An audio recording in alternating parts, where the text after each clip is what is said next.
always filming in the car. I wanted to bring up a few points today in this video. I actually have a script prior to doing the video.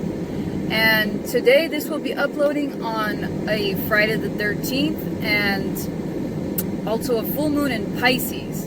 For those of you who are astrology enthusiasts, Western astrology enthusiasts like me, tonight's full moon will be a very spiritual full moon. Pisces is the most spiritual sign.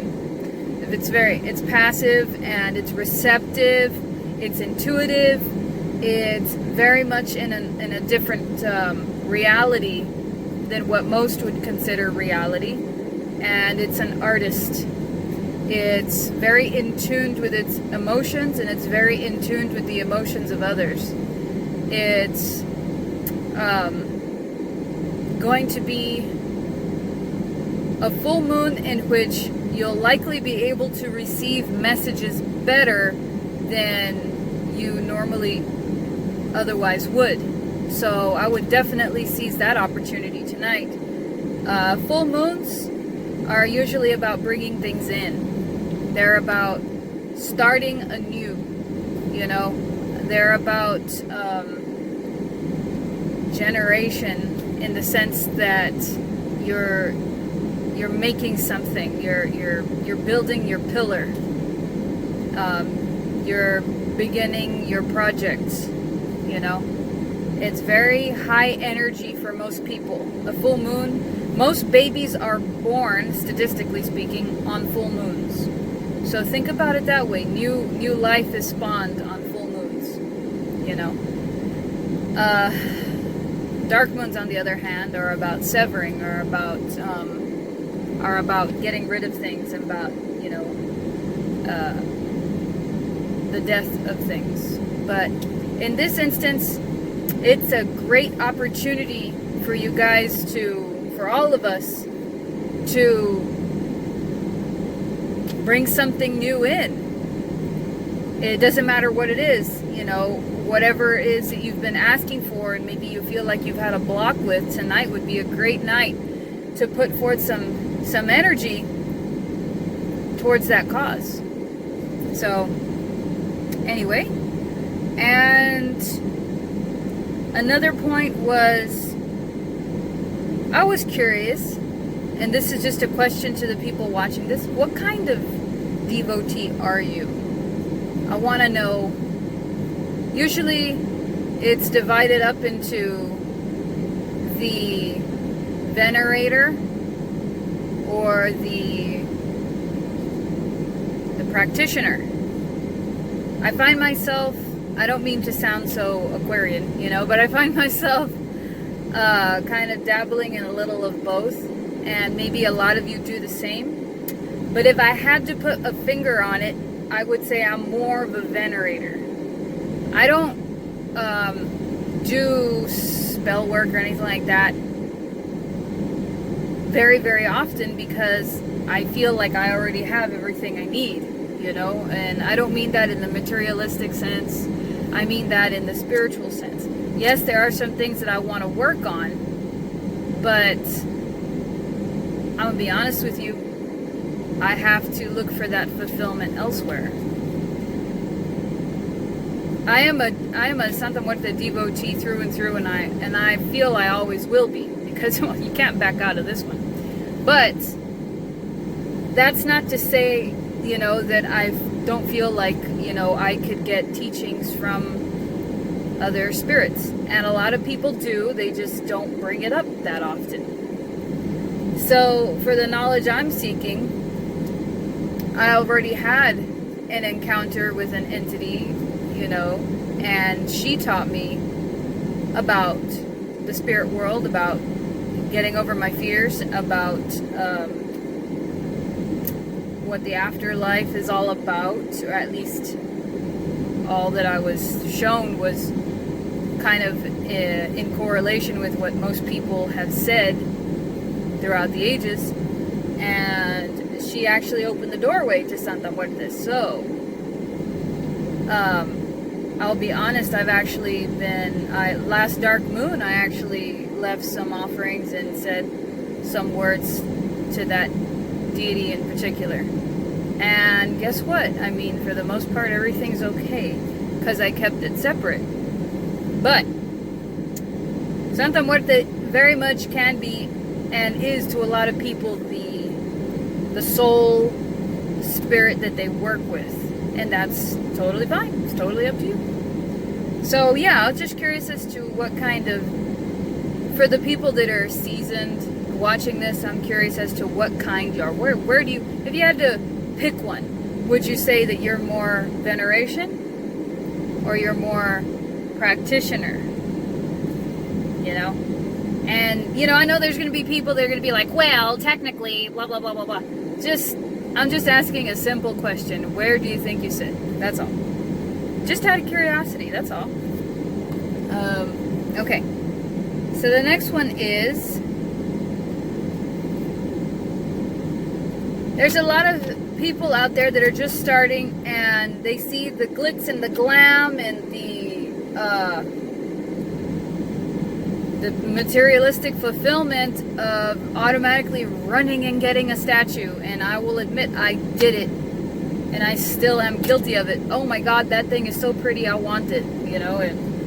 But when you're first starting out, you don't have to do that. You can start with a picture.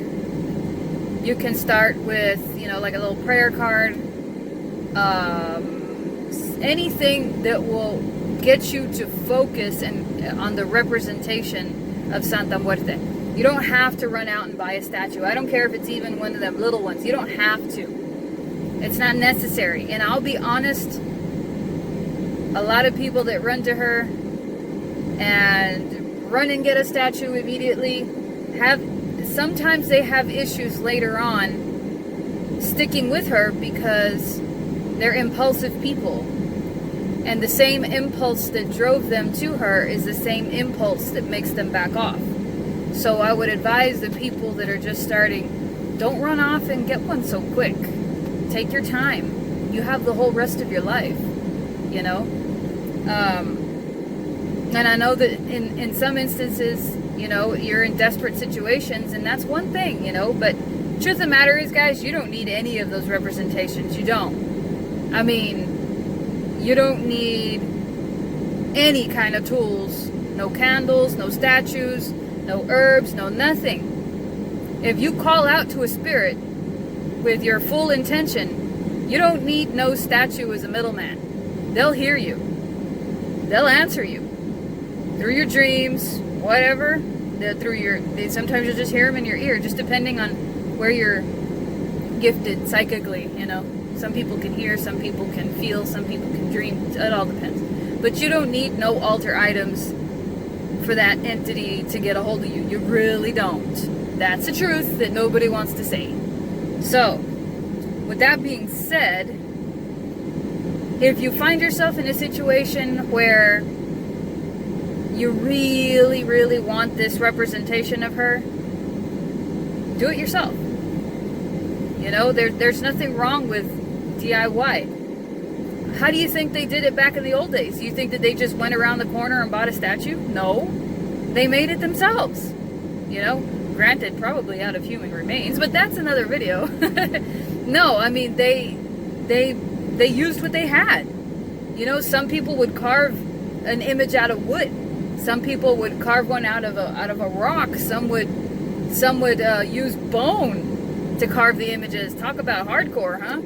You know, but they didn't have the convenience of some resin or plaster or plastic statue just sitting around the corner store. And granted, yes, that's nice. It's nice, but it doesn't have the energy put into it that it would if you had handcrafted it yourself. And nothing says devotion like crafting something yourself and being like, look, oh my God, here you go. I made this for you.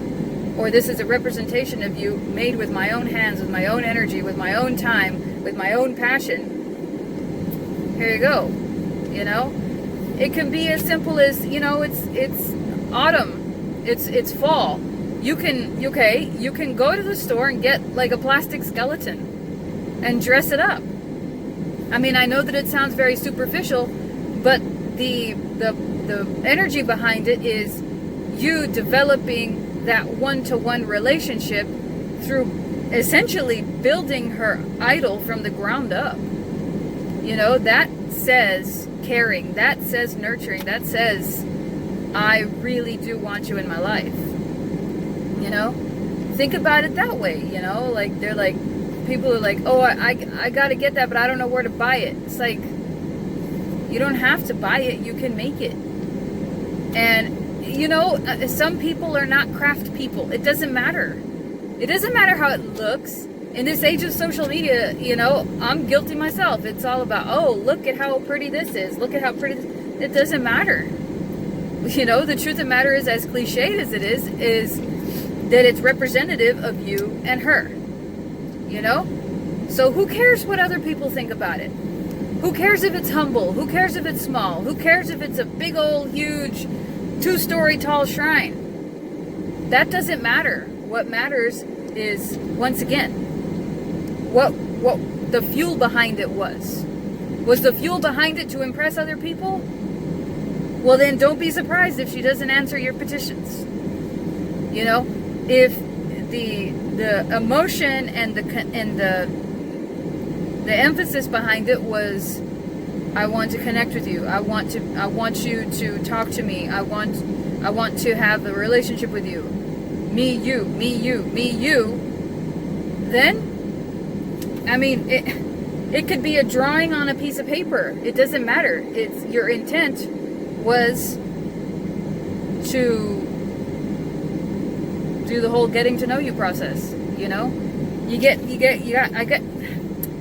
I hope you guys get what I'm saying. I stutter when I'm getting frustrated. But yeah, I just wanted to bring up the DIY. Less and less people are doing it, but it's the most beautiful thing in the world. Some of the most beautiful shrines I've seen are very humble, and they're all done with the person's bare hands, you know? It didn't matter what anybody else said. They were proud of their work, and this was their altar to her.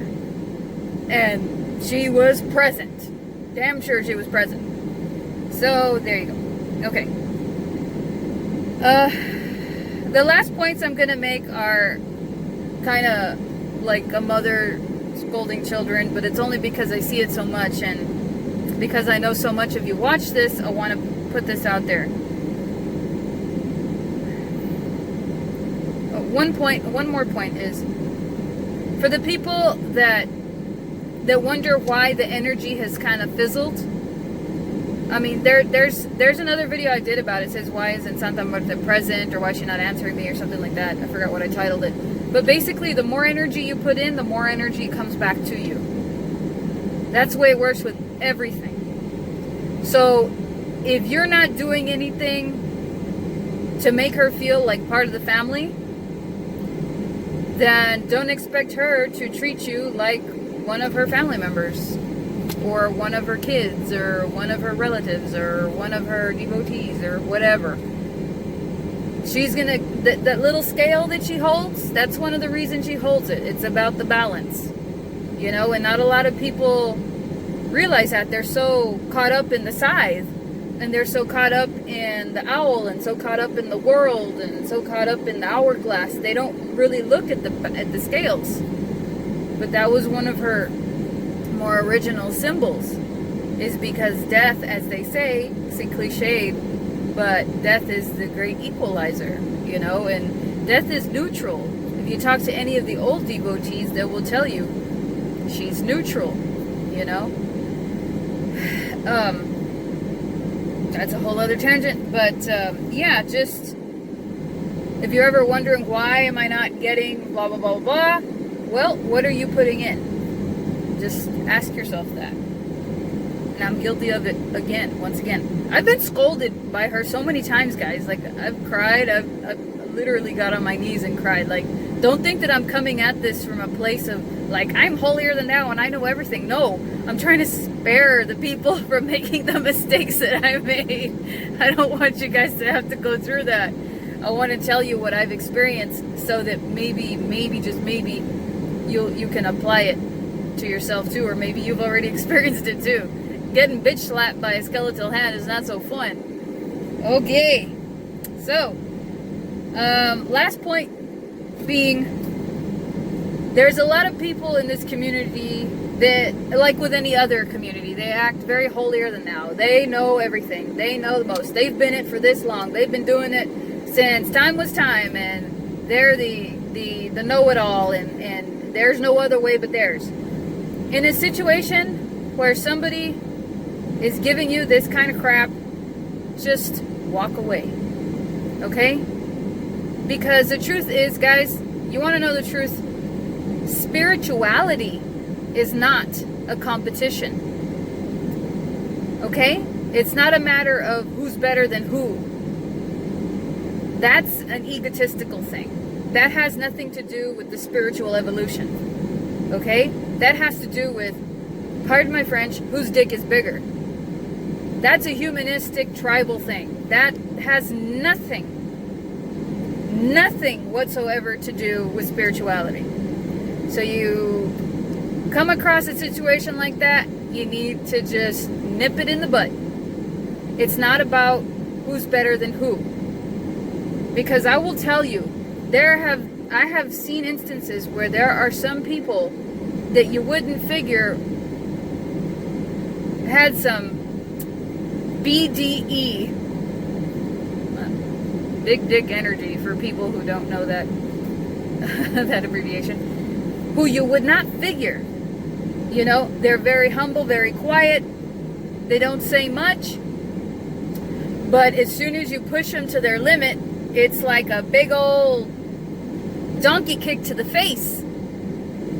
It's always the people that are doing this that are the weakest. Oh, remember that, okay? It's always the people that are braggadocious that are the weakest. Tell me if I'm wrong. You know, I'll be happy to stand corrected. But there's no need for this. I've said it a bunch of times, we're such a small community.